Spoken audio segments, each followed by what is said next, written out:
Naka-encounter ka na ba nga ng mga taong napapabilang sa pangkat Minolya? Ano bang nakikita o napapansin mo sa kanilang kalagayan dito sa ating lipunan? Pinagtatabuyan kasi daw mabaho. Meron tayong mga batas, pero hindi nga lang ito nabibigyang pansin.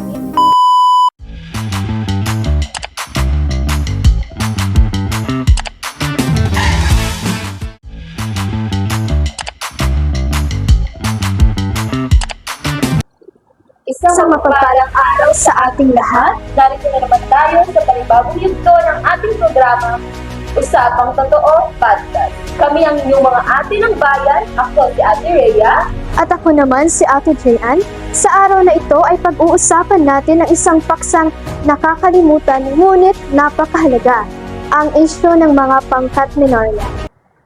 Partner, ano nga ba ang pangkat minorya?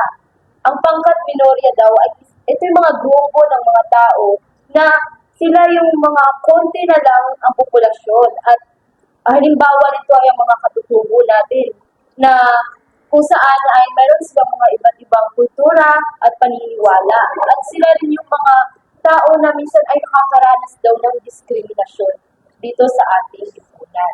Tama ka dyan, partner. Halimbawa sa Pilipinas, maraming mga katutubong tribo na may kalimitahan sa mga akses pang edukasyon o serbisyong pangkalusugan. Mayroon ding mga LGBTQ o kaya mga PWD na minsan ay hinihigpitan sa trabaho o sa kanilang sariling komunidad. At alam mo ba na ang diskriminasyon ang pinaka-issue kanilang kinakaharap ng mga taong napapabilang sa pangkat minorya sapagkat ang mga taong ito ay sabi mo nga na nalilimitahan sila sa access ng edukasyon at hindi naririnig ang kanilang mga boses. Kaya dapat ang mga taong ito ay binibigyan ng karapatan. At ano nga ba ang magagawa natin? At ang programang ito ay isang instrumento upang ang mga taong ito ay magkaroon ng boses sa lipunan. Kaya ikaw, partner, anong para sa'yo? Anong gagawin mo para makatulong sa mga pangkat minorya? Para sa akin, partner, kailangan talaga nating magkaroon ng mga programa o kaya mga organisasyon na tumatangkilik sa mga pangkat minorya. Ngayon, partner, may katanungan ako sa iyo. Naka-encounter ka na ba ng mga taong napapabilang sa pangkat minorya? Ano bang nakikita o napapansin mo sa kanilang kalagayan dito sa ating lipunan? Siyempre, marami akong nai-encounter. Sa labas, marami. Tuwing aalis ako, kaya may pupuntahan ako, palagi ko silang nakikita sa gilid, nanghihingi ng tulong, ng linimos, iniiwasan at pinagtatabuyan kasi daw mabaho, mga mahihirap, ganun. Kaya medyo nalungkot ako sa katotohanan yan. So ngayon, partner, ako naman ang magtatanong sa iyo sapagkat ako na lang palagi yung tinatanong. Sa iyong opinion ba, ano ang mga pinakamasakit na nararamdaman mo para sa mga pangkat minorya? Para sa akin, ang pinakamasakit na nararamdaman ko sa isang pangkat minorya o napapabilang sa pangkat minorya ay yung maging bahagi sila ng lipunan pero hindi nila nararamdaman na bahagi sila nito. Kaya bilang kung ikaw ay napapabilang sa pangkat minorya, masakit sa yung damdamin kung nandun ka sa isang lipunan pero hindi mo nararamdaman na pantay ang karapatan.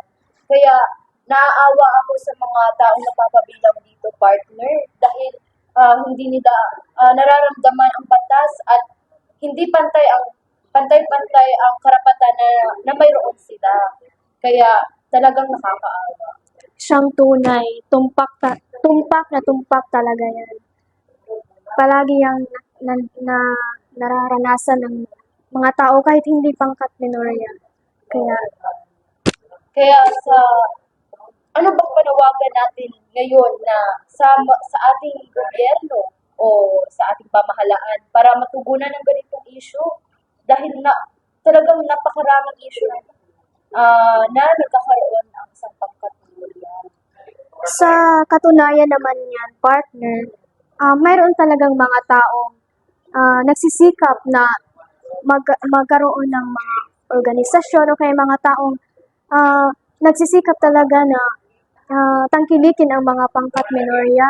Kaya minsan talaga marami ring mga tao nagsisikap na bumuo ng mga organisasyon o kaya nagsisikap na tangkilikin ang mga pangkat minorya. Ngunit ito'y napapawalang bisa lamang sapagkat maging ang ating gobyerno ay mayroong kakulangan sa pagbibigay ng pantay na karapatan para sa lahat. Siyang tunay. At meron naman tayong mga batas, pero hindi nga lang ito nabibigyang pansin. Kagaya na lamang sa mga batas na mayroon ng mga pangkat minorya, pero hindi nga lang ito masyadong nabibigyang pansin ng gobyerno dahil nakatuon lamang sila sa mga ibang issue na mayroon sa ating lipunan. Pero ang programang ito ay isang panawagan para sa ating pamahalaan na dapat ay bigyan ng karapatan ng lahat, pantay-pantay na karapatan at hindi lamang sa mga taong nakikita nila palagi, pati na rin ang mga taong napapabilang sa mga ganitong grupo at ang mga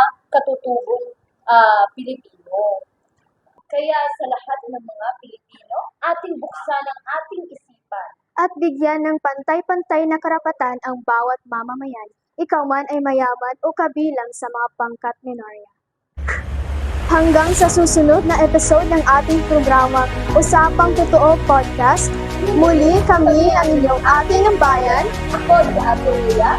At ako naman si Ate Jayan. Maraming salamat sa inyong panonood. Yay! Bye!